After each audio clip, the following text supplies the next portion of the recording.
प्यारे बच्चों, सुप्रभात। मैं संजीव कुमार उत्क्रमित उच्च विद्यालय धनेडी गिरिडीह का सहायक शिक्षक हूँ। बच्चों, मैं आपके पाठ्य पुस्तक के संदर्भ में आपसे बात करता हूँ। बच्चों, आप 9वीं कक्षा विज्ञान की पुस्तक को आप जब अवलोकन करोगे तो उसका प्रथम अध्याय हमारे आसपास के पदार्थ, हमारे आसपास के पदार्थ के संदर्भ में जब हम अध्ययन करते हैं, जब उस पाठ्य का अवलोकन करते हैं तो एक हमें जो बिंदु मिलती है वह है पदार्थ की अवस्थाएं। बच्चों, पदार्थ की अवस्था से आप क्या समझते हो? इस संदर्भ में मैं आपसे बात करना चाहता हूं। पदार्थ की जो अवस्थाएं हैं उनकी क्या विशेषताएं हैं, उस संदर्भ में मैं बात करूंगा। बच्चों, पदार्थ की जो अवस्था है उनके कणों के कारण विशेषताएं उनमें छिपी हुई होती है। बच्चों, मैं सर्वप्रथम यह बता देना चाहता हूं कि कोई भी पदार्थ 3 अवस्था में पाई जाती है। पहली जो ठोस अवस्था में जो पाई जाती है पदार्थ, उस संदर्भ में मुझे बात करनी है।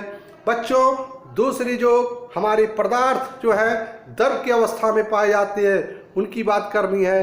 बच्चों, तीसरी हमारी गैसीय अवस्था में पाई जाती है, उनकी बात करनी है। बच्चों, इन 3 अवस्थाओं में हमारे पदार्थ पाए जाते हैं। बच्चों, सर्वप्रथम हम ठोस अवस्था की बात करते हैं। जब आप अपने आसपास सारी पदार्थों का अवलोकन करते हो, उदाहरण के तौर पर मैं देना चाहता हूं, यह प्रिज्म जिस भी पदार्थ से बनी हुई है, उन पदार्थों का जब हम अवलोकन करते हैं तो ये ठोस अवस्था के रूप में है। आप देखोगे कि इसकी आकृति, इसके आकार जो है एक निश्चित है। बच्चों, आप इस प्रिज्म का जब अवलोकन करोगे कि इनकी सीमाएं भी एक निश्चित है, इनकी सीमाएं में कोई बदलाव नहीं होती है। बच्चों, इसकी जो आयतन है इसमें भी कोई बदलाव नहीं होते हैं, आयतन भी एक निश्चित होती है। बच्चों, इस ठोस अवस्था की जो बातें मैं कर रहा हूं, आप इसको बल दो, दबाव दो, इस पर कोई प्रभाव नहीं पड़ता है। हाँ, ये है कि इसमें टूट हो सकती है। बच्चों, पदार्थ के रूप में जो हमारे ठोस अवस्था में जो पाई जाती है पदार्थ, इसमें दृढ़ होता है, इसे हम कहते हैं दृढ़ता। बच्चों, जीवन में आप दृढ़ बनना सीखो, ये दृढ़ पदार्थ की श्रेणी में आती है। बच्चों, इसमें संवेद्यता आप जब नगण्य है, आप इसको संवेदित नहीं कर सकते हो। बच्चों, मतलब इसे दबा नहीं सकते हो। हाँ, एक उदाहरण है, आप स्पंज एक ठोस पदार्थ है, आप उसको जो संपीड़ित करते हो संपीड़ित हो जाता है, लेकिन जब आप उसको छोड़ते हो तो स्वतः अपने स्थान को वह बदल देता है। बच्चों, इस प्रकार से आप यह जानना चाहोगे कि हमारे आसपास कौन कौन से ठोस पदार्थ हैं। बच्चों, आप ठोस अवस्था की जब बात करते हो तो दूसरी जो हमारी पदार्थ की जो अवस्था है वह है द्रव की अवस्था। बच्चों, द्रव की अवस्था के संदर्भ में मैं आपसे बात करना चाहता हूं।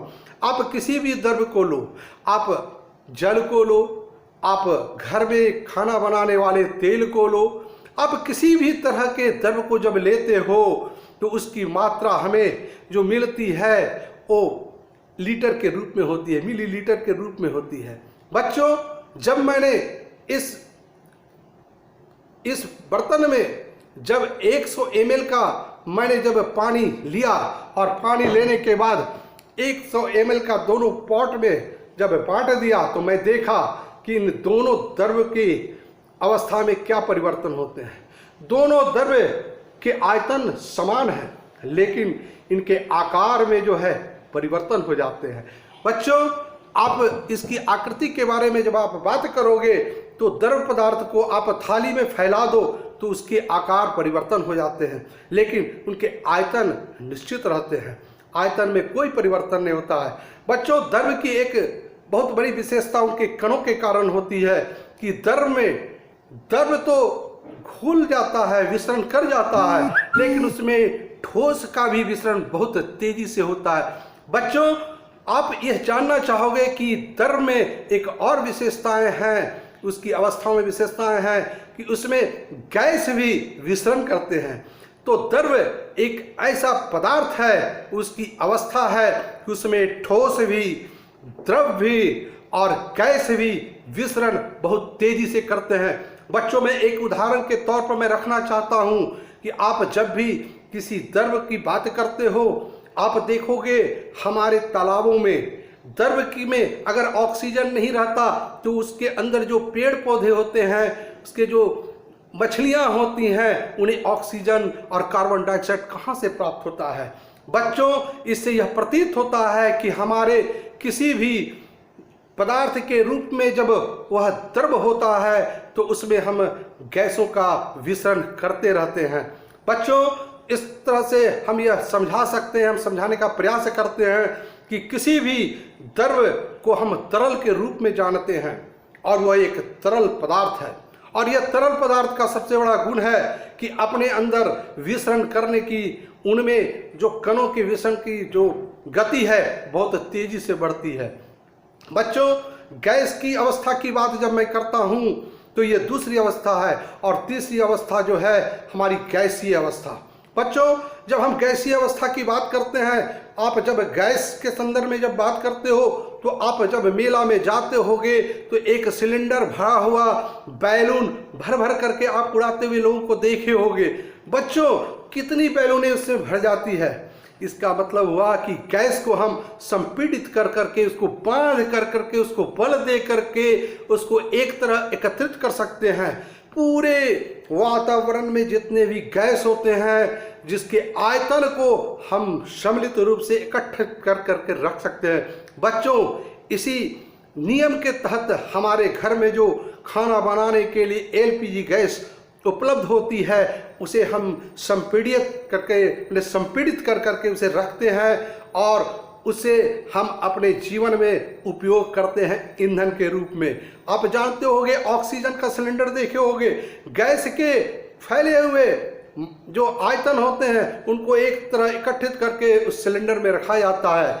आजकल गाड़ी चलाने के लिए सीएनजी गैस, जो हम प्राकृतिक गैस कहते हैं, जो संपीड़ित प्राकृतिक गैस के रूप में पाए जाते हैं, उनको भी हम लोग सिलेंडर में संपीड़ित कर करके रखते हैं। बच्चों, गैस की यह जो विशेषता है, गैस के संदर्भ में गैस का जो विसरण होता है, गैसों का विसरण बहुत तेजी से होता है। उसकी न चाह है न राह है, किधर से किधर चली जाएगी कहना मुश्किल है। हम जब खाना बनाते हैं तो कोई सब्जियां बनती है तो उसके जो सुगंध है, उस गैस की तीव्रता इतनी तेज होती है कि हमारे नाकों तक पहुंच जाती है। बच्चों, आप दैनिक जीवन में जितने भी गतिविधियां पदार्थ के संदर्भ में हो रही है, आप उसके अवलोकन करोगे और पाओगे कि यह तीन जो अवस्था है, ठोस की अवस्था, द्रव की अवस्था और गैसीय अवस्था, इन तीनों अवस्थाओं का आप अवलोकन करो और अपने कॉपी पर लिखो। बच्चों, आप अपनी पाठ्य पुस्तक का अध्ययन करना और ज्ञान में वर्धन करना। बच्चों, आप स्वस्थ रहो, अच्छे रहो, मन से पढ़ो। मेरी हार्दिक शुभकामनाएं आपके साथ है। जय हिंद।